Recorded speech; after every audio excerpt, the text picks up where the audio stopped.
Welcome back to MIDCO Sports Magazine. I'm Alex Seinert. In any other year, this portion of the spring sports calendar would be full of high school and college track and field meets across the Dakotas. Not surprisingly, this is also the time of year that Rich Greeno loved best. A chance for the longtime coach and teacher to see his athletes start to find their form and realize their potential. But the thing about Rich is that he was much more than just a coach to so many of the high school and college runners that he mentored over a career that spanned 6 decades, and that's a big reason why his impact continues to be felt in the years after his passing. Legacy is defined as something handed down from one generation to the next. Maybe it's a value or a tradition, or maybe it's a person and everything they stood for.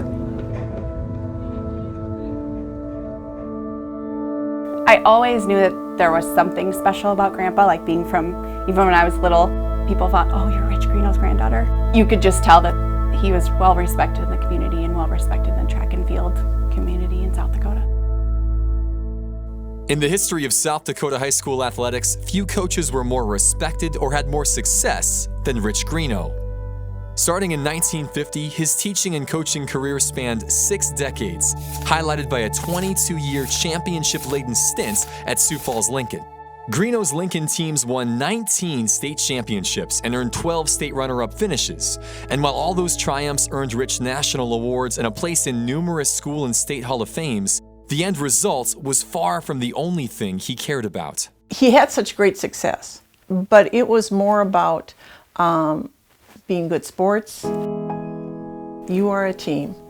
We need to work together. Those were really important to him. Don't let the valleys get too deep or the mountains too high, but kind of keep an even tempo and enjoy those things. We weren't always going to win, but if you're the first runner or the last runner, you're always helping out each other. He kind of brought that over to life a little bit too, in your community, in your family, in your workplace. You know, what can I do to help out my team? He surrounded himself with coaches, whether it be cross country or track, who were good people. They were great coaches, and he recognized that they were good coaches and he let them coach. He knew how to motivate kids, he knew how to motivate coaches, and that's a magical combination when you can get it all on the same page. Are you ready?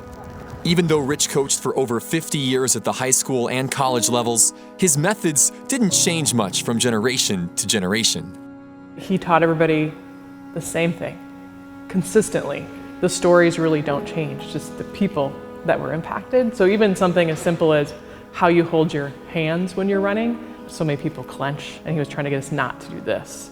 So he said this, and then he said even to pretend, or actually in some cases, some people he would say to actually put a potato chip there and don't break the potato chip. He was not a hollerer, not a screamer. He had high expectations. Work hard on her, we'll be okay. He was just very frank with you. He said, this is what I'd like you to do, and this is why I'd like you to do it, and this is what I think will be the result of it. You do what he said, and man, it worked out just like he thought. And so from an athlete's perspective, it was real easy to trust him because he knew what he was talking about. What he said was going to happen probably happened. Along with his dedication to coaching, teaching, and fitness, Greeno still made time to volunteer in a variety of organizations, including committing over 40 years to running the summer track and field programs for the Sioux Falls Parks and Rec Department. But busy as he was, there was never a question of what he valued most. He's very much a family man. When I went to college, he wrote me a letter. Well, I take that back. He typed me a letter because he's notorious for having terrible handwriting. He typed me a letter and then always signed a little bit at the end. I got a letter at least every week. Rich lived a full life, and as he neared his personal finish line, many of the people he impacted, former runners he coached and students he taught, felt compelled to honor the man that had meant so much to them. Maybe about 8 months before Rich passed away, a couple people had talked to him about maybe trying to do a tribute here in town, something of the like. He was a very humble man, didn't like a lot of hoopla. So at that time, he kind of shied away from that a little bit. It wasn't about himself. It was more about the team and the kids. He was a pretty humble, private, quiet person, but just that they were so fired up about finding some way to honor him was pretty special. And then they talked to him again a couple of months before he passed, and he was more acceptable to something. We just hadn't decided on what yet. After Rich's passing at the age of 88 in the spring of 2017, one potential idea of how to honor the beloved coach began to take shape.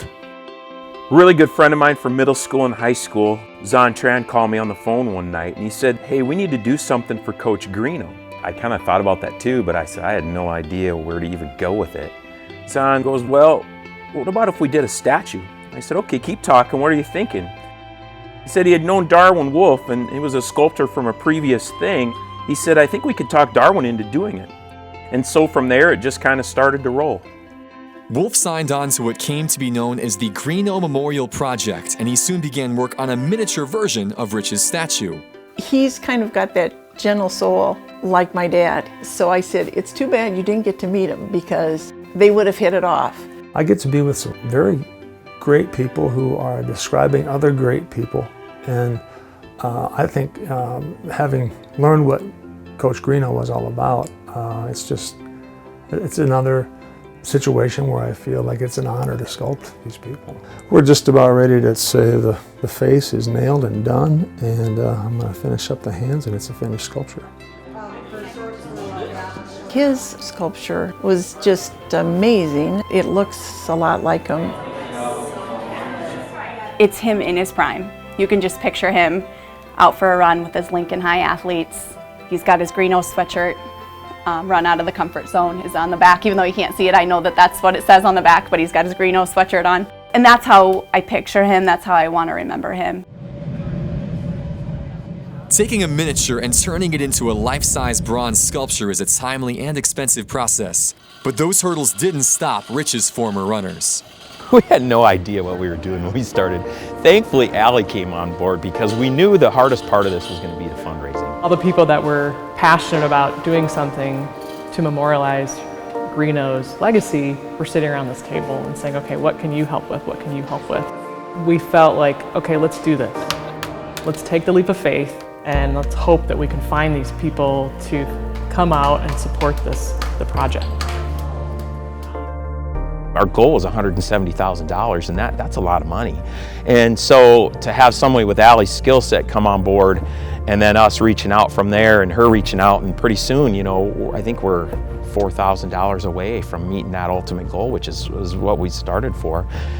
It's absolutely amazing. And it was rare that we found somebody that said, you know, no, I don't really want to give, or that just didn't respond. Most people did, and surprisingly in a big way. At the end of the day, relationships matter most, and Grandpa was great at that. Building relationships with students and athletes, and they just feel that special connection to him. And it's really humbling to see that they want to give back and be a part of this. With the funds in place, the bronze statue in the final stages, and approval from the city of Sioux Falls for its permanent home, the Greeno Memorial Project is now nearing completion.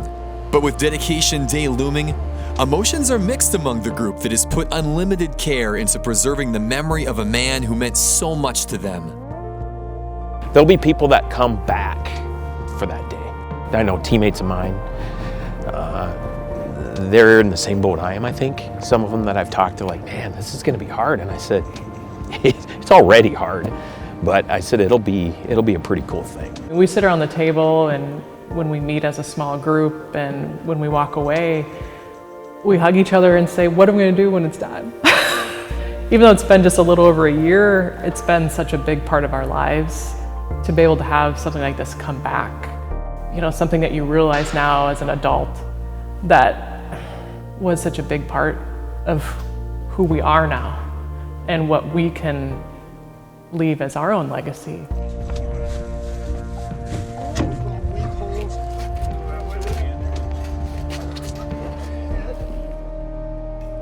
Rich's statue will soon be placed by the footbridge that stretches over the Big Sioux River near Pasley Park.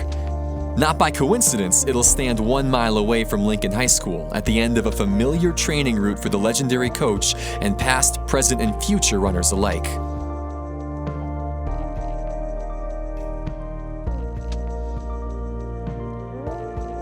Fitting that the man who always ran alongside his teams with a smile on his face gets to continue to do so for generations to come, promoting that legacy of teamwork, fitness, and kindness even after he's gone. We want those generations to know who Coach Greeno was, because even though he's not with us now, the things he taught are still here. It's just they're passed on through different people. He had touched so many people in so many ways and continues to do so. And that's what that statue is going to remind everybody of.